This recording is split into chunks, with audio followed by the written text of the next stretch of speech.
Muy bien, tenemos un osmómetro que lo vamos a pensar como una pecera dividida por una membrana semipermeable. La concentración de esta solución, 2 molar. Y coincide con la osmolaridad, es decir, no es un compuesto que se disocie. La molaridad en este caso coincide con la osmolaridad. La temperatura, 10 Kelvin. La densidad es la del agua. Nos piden calcular la concentración de esta solución sabiendo que esta columna se elevó 20 centímetros. Sabemos que al elevarse una columna de este lado, aparece una presión hidrostática que empuja el solvente hacia la derecha. Pero, dado que aquí tenemos mayor concentración, aparece presión osmótica, debido a la diferencia de osmolaridades de esta y esta soluciones. Entonces, dado que aquí hay mayor osmolaridad, pasa solvente a través de la membrana, de la menos concentrada a la más concentrada, hasta que esta columna no sube más.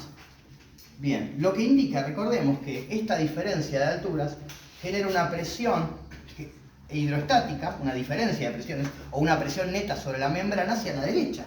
Pero como acá hay mayor osmolaridad, tenemos que el solvente realiza una presión sobre la membrana por la diferencia de osmolaridades, hay una diferencia de presiones osmóticas, y la presión neta osmótica sobre la membrana, la voy a llamar pi, sabiendo que es una diferencia.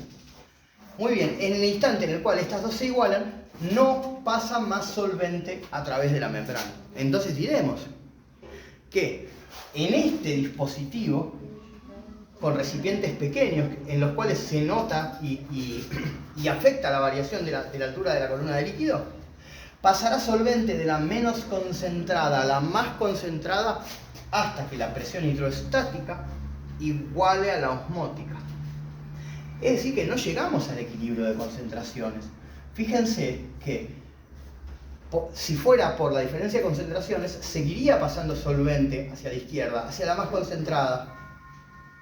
Pero esto no ocurre dado que el desnivel de las alturas genera una presión neta hidrostática hacia la derecha, que crece hasta cancelar a la hidrostática, a igualarla, ¿no? Por lo tanto cancelarla. Así que diremos que la presión hidrostática es igual a la presión osmótica, netas ambas, obvio.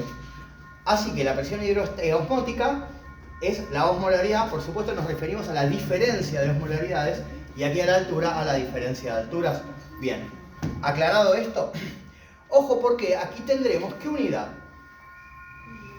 Y tendremos litro atmósfera sobre mol Kelvin, así que si calculamos una presión osmótica utilizando esta expresión, sabiendo que pi es la osmolaridad por R por T, obtendremos, si usamos el valor 0,082 litro atmósfera mol Kelvin, nos va a quedar en atmósferas, así que podemos agregar un factor de conversión. Entonces, tenemos la osmolaridad, o la puedo llamar delta C, en este caso, por R por T, por un factor de conversión que será 101.300 pascales sobre ¿qué? Sobre una atmósfera. Es igual a ¿qué? A la densidad por la gravedad por la altura. Igual a este factor de conversión. ¿Para qué lo uso? Porque esto vale en atmósferas y este factor convierte a pascal. Así que acá lo noté. Para escribir menos lo voy a llamar A. Así que delta C por R por la temperatura agrego un factor de conversión. ¿Para qué? Porque esto va a dar en MKS si metemos datos en MKS, pero esto va a dar en atmósferas. Así que multiplicamos por ese factor de conversión y nos piden la molaridad, así que necesito la diferencia de osmolaridades. Simplemente despejo delta C, sabiendo que va a ser una diferencia de osmolaridades que debe expresarse en mol sobre litro. Es decir, la osmolaridad o diferencia de osmolaridades será el número de partículas osmóticamente activas sobre litro. Eso es la diferencia de osmolaridad que estoy llamando delta C. Por R, por T, por A, pasamos dividiendo, me queda densidad por gravedad por altura sobre A, el factor de conversión, T, y ya tenemos la diferencia de osmolaridades, sabiendo que esta de aquí tiene que ser más grande, así que la diferencia será la concentración A de la izquierda menos la menor, la concentración B, que es conocida, que es igual a densidad por gravedad por altura. Resta reemplazar y hacer la cuenta. Bien, vamos a ver, densidad, acá la tenemos, gravedad, aquí la tenemos, altura, 0,2 metros. Todo sobre el factor de conversión, 100.300 pascales.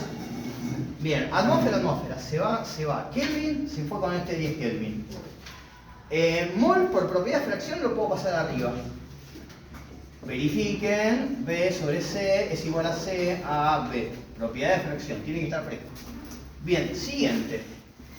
Miren, densidad por gravedad por altura. Ustedes ya saben que esto a Pascal si ponemos MKS. Así que confiamos y tachamos este Pascal. Atmósfera se fue. Resta hacer la cuenta. Pero vamos a ver las unidades. ¿Mol sobre qué quedó? Muy bien, porque fuimos cuidadosos en poner un factor de conversión antes de empezar. Lo cual me permite evitar lo siguiente. Podríamos haber hecho lo siguiente. Decir que la presión osmótica es la diferencia de osmolaridades por R por T. Y además lo igualamos a la presión hidroestática, densidad por gravedad por altura. Miren, tengo. Saco la presión hidroestática en pascales. La paso a atmósferas. Lo pongo acá. Tengo R y tengo T. ¿Qué saco? La diferencia de osmolaridades. Hubiera sido lo mismo, pero más largo.